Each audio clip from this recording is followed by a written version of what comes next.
back, relax, and maybe get yourself a snack. Me and you gonna have a little chat about books. Hey guys! So I am here today to talk about 3 fantasy books that I recently read and really enjoyed. So the 3 I'm going to be talking about are these 3. The first one is An Echo of Things to Come, the next is The Lie Tree, and the third one is Strange the Dreamer. So I think I'm going to start off with The Lie Tree, and this is a book that I have been meaning to get around to for ages. I've had it on my shelf for a while. It's an illustrated, beautiful edition, which is written by Frances Hardinge and illustrated by Chris Riddell. And I've heard great things about this author so many times. So many people have recommended her to me over the years.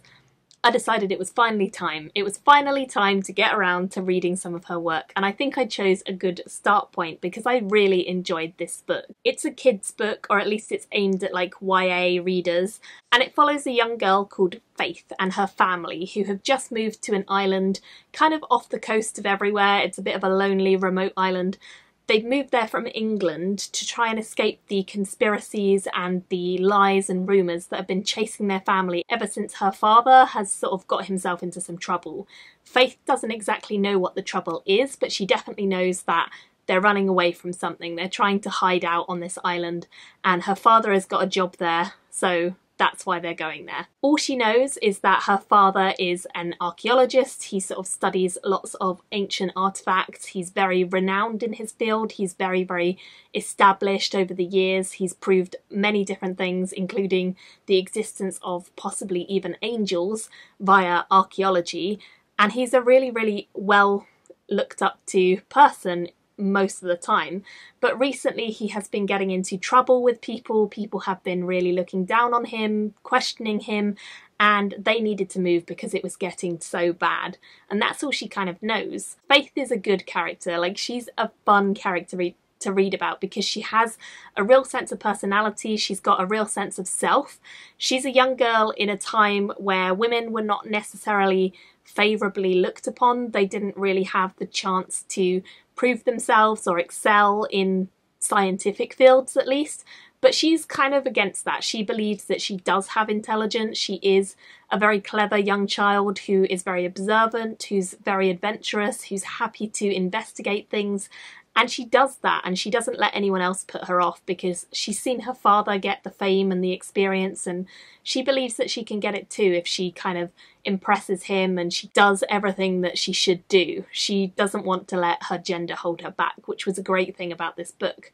The other great thing about this is that it does have magical elements in the form of a lie tree, and the lie tree is this mystical, magical plant that when you feed it lies, it grows, and the bigger the lie, the more people that you can tell it to who believe it, the more this tree will grow and grow and grow. And it has magical properties that allow you to see things like secrets. So it's definitely a really cool concept. It's written in a way that is very readable, but also very fast-paced and fun. It has a good sense of character to it. I think that was one of the strongest points of the story, was kind of discovering a lot about Faith herself and the person that she is, who I personally really connected with and loved. And her family is kind of a dysfunctional, disjointed one. She's got a younger brother who she has to really look after, and she doesn't really want the responsibility. Her mother's a bit flippant and sort of fickle, and she doesn't really get along with her, but her father is quite aloof and doesn't really spend much time with her. So Faith ends up doing her own thing a lot of the time, and that makes for a pretty good story and a great character to follow. I don't want to give away much more than that, but I will say the illustrations in this edition were fantastic as well, and I would personally definitely recommend this one, and I do plan on picking up more of her books in the future to read. So if you have any other recommendations of where to go next with Frances Hardinge, please do let me know in the comments because I would love to hear your thoughts. And I ended up giving this a 4 out of 5 stars overall. Really enjoyable read. The next one I have to talk about is An Echo of Things to Come, and it's by James Islington. This is a follow-on from The Shadow of What Was Lost, which was by him, and I read that one quite a long time ago because I actually read it when it was a self-published series, whereas now it is traditionally published, and I waited a fair amount of time for the next one to come out because the first one was self-published, then picked up by a traditional publisher, and now the second one has finally come out. I was super excited to receive an ARC copy of this, although I didn't get around to reading it until it was a bit later than it was released, but I was really happy to have it, and it was one of my most anticipated releases of the year because the first book does end on a fairly big cliffhanger, as does book 2, and I really wanted to know what was going to happen next. So in this story we follow 3, maybe 4 main characters. 3 of them are best friends, and then 1 further main character who is kind of an extra. And the 3 main characters are Asher, Weir and Davian. And these 3 characters in the first book, they grow up in a school together, they're in training to become magical, but we quickly realise that each of them has their own story to go on, and each of them has their own adventures to go on, and they split up in the first book and they each follow their own paths. So in the first book we find out that Davian is an augur, which is a very powerful ancient magic that hasn't really been seen in the world and was thought long extinct, although there are a few remaining. We also find out that there is a big secret that Weir has been keeping about his birthright, and that kind of factors in a lot in book 2. And then Asher, who is our other main character, she gets involved in the realm of the shadows and people who have had their magic stripped away. So they each go on these very different storylines and quests, and by book 2 we sort of start to see how each of these very different interactions and stories comes back together and starts to really bring the overall plot into an actual arc and a story, which is quite cool. The other main character that we have is called Caden, and Caden is a character who in the first book doesn't really know who he is. He does meet some of the other characters and kind of get involved in their stories, but he personally has amnesia. He can't remember large chunks of his past. He knows he has magic of a kind, but he doesn't quite know how to use it to its full potential. And over the second book in particular, I think he learns an awful lot about himself and the capacity and capability that he has for magic and kind of ruining the world. He's definitely got the potential to do that if he wanted to. And this book largely comes down to the choices he's going to make about which side he's really on.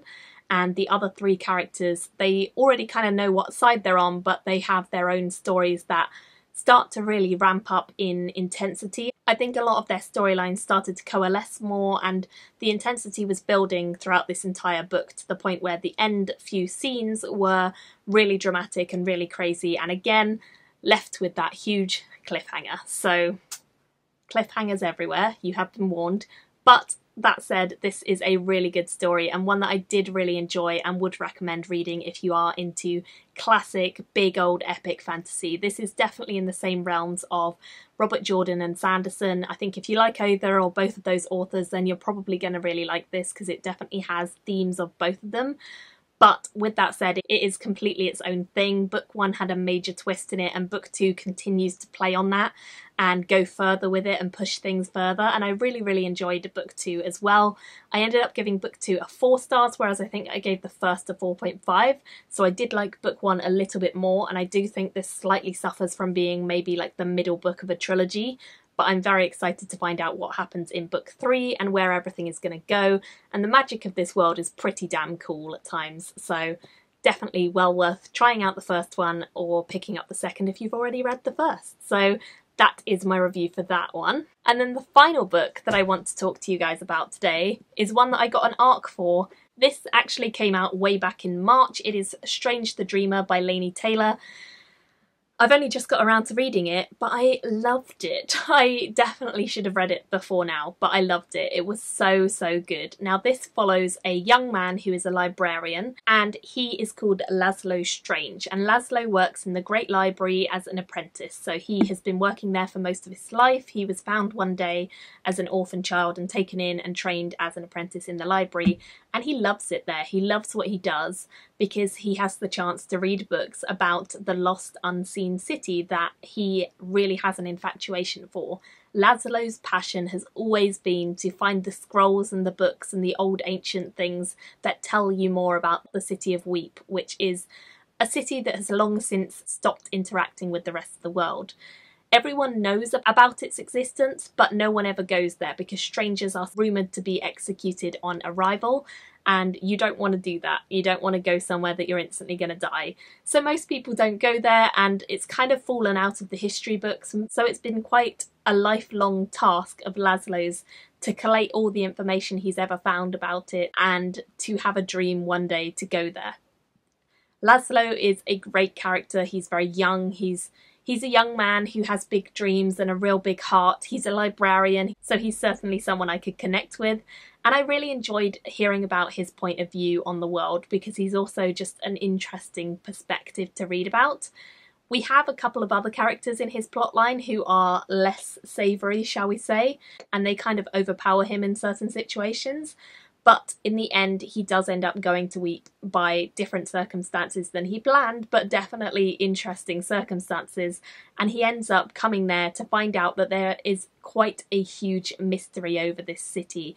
Something really dreadful has happened there, and something is still happening there, and he doesn't know exactly what or how to fix it, but he is determined to help out and get everyone in the party who accompany him to figure out the mysteries of Weep and the unseen city and fix it and help it and bring it back to life. So that's one of the storylines. The other storyline is following a young girl, Sarai, and her family, who are a group of 5 who live up in a sort of ancient old, almost cage-like structure, and they are trapped there. They can't really go anywhere else because they are not your normal people. In fact, they have blue skins and magical powers, which is certainly not something that is looked on favourably by most of the human population in this world.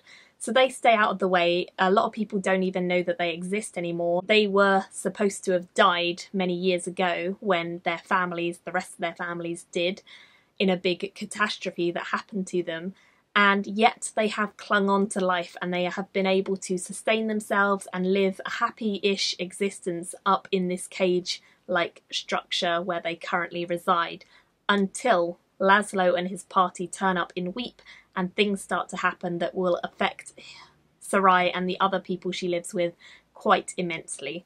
I don't want to say an awful lot about Sarai's story, because I think the beauty of her story is that it doesn't start until about halfway through the book, and when it does start, it's a complete change of pace, and it really brings a lot of the things that we've already learned about in Laszlo's story into a clearer focus and makes us think more deeply about them. So I don't want to give too much of her storyline away, but suffice it to say that I again thought she was an excellent character and one I could connect to a lot, and I think her magical powers of being able to bring nightmares to people, very, very cool and very creepy as well.